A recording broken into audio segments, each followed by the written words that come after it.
Hi everyone, welcome. As you see, I still have the same things on that I did last night. It's my day off and I refuse to wear makeup on my day off. This video is to help any of you YouTubers who are nearing retirement age and on disability. So if that is your situation right now, I can give you a little bit of advice, but always do your own research. Don't never depend on just anybody to tell you, but this is what I found out. Since I was born in 55, I'm 63, I was told today that I can retire right now. Now, that sounds pretty good to me. And I won't have to keep track of my income. I won't have to send in my paychecks. I have to do that every month, and I got a headache. Oh my God. I had a really bad night. I'm not going to go into it, but thank you, Carolyn, for talking to me today. You are everything that I'm not. You know, sometimes I feel smart, but when I talk to my friend, I feel not so smart. She always puts me where I need to be. Okay, so back to retirement. I can retire now because I'm 63 and a half, but I would only get 82.2% of my check, which checks total is like 904, and then you take off the Medicare A and B, and that's 125, and then that comes down to like 618, and then you have to pay taxes on this stuff. So they take off the 7% that I'm having taken out towards my taxes. That's only $575 a month. So, but then I wouldn't have to deal with, oh my God, I hate notifications. That's why I had them all turned off, and I said, well, wait a minute, I'm missing some stuff here. I'm going to turn them back on. Well, they bother the crap out of me. So, all right, back to the point of this video.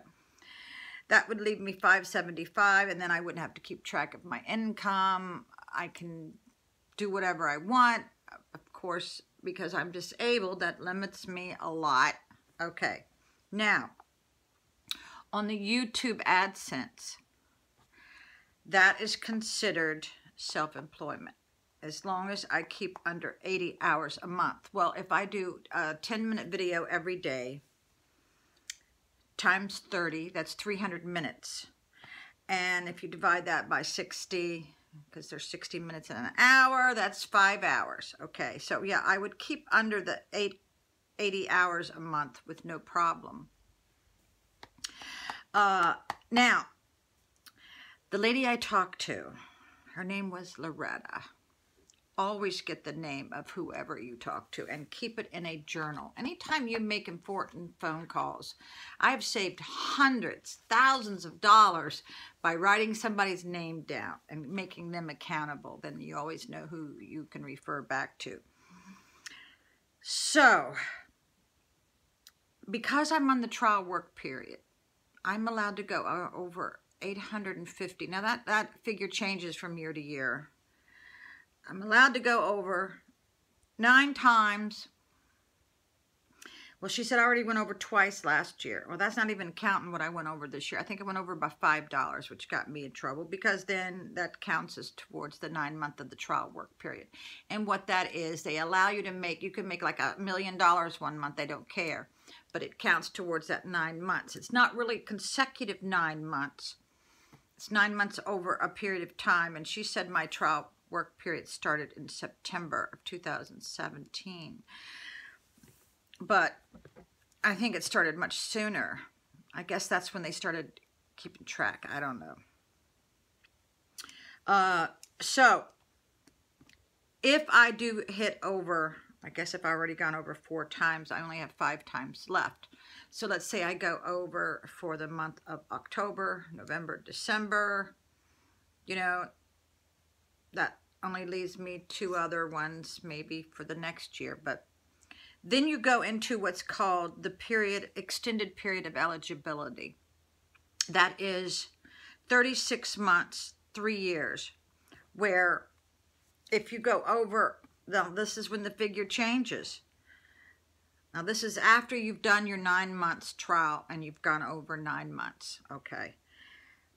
During this period of extended eligibility, you cannot go over 1,180. If you do, you will not get no payment for that month.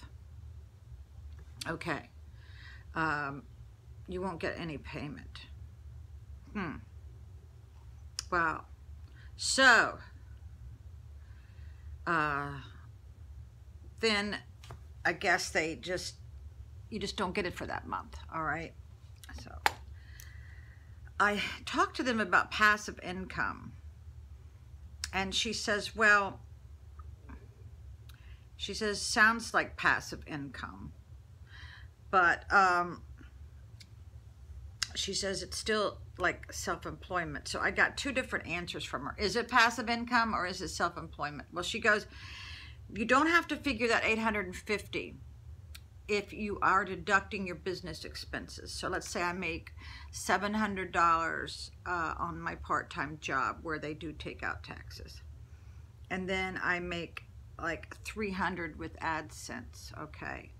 But if I deduct my Wi-Fi, which is like $85 a month, I deduct the cost of the camera and the equipment, then that would bring it back down to $850, you see. So it's after expenses. And I guess the only way they can calculate that is at the end of the year when you're doing your taxes. So it's very, very complicated, but it's good to know. She said, why would you want to take early retirement? She says, run out those, the trial work period. Go ahead and use up those 9 times, because I've already used up probably half of them. And then I can go into the extended period of eligibility, where I can make 1,180. But at any time, she says, I can just go ahead and take early retirement. So that's something to consider. So I hope I've shed a little bit of light. It's still kind of confusing to me. But you don't want to mess with the IRS, okay? You don't want to mess with the IRS. Bye.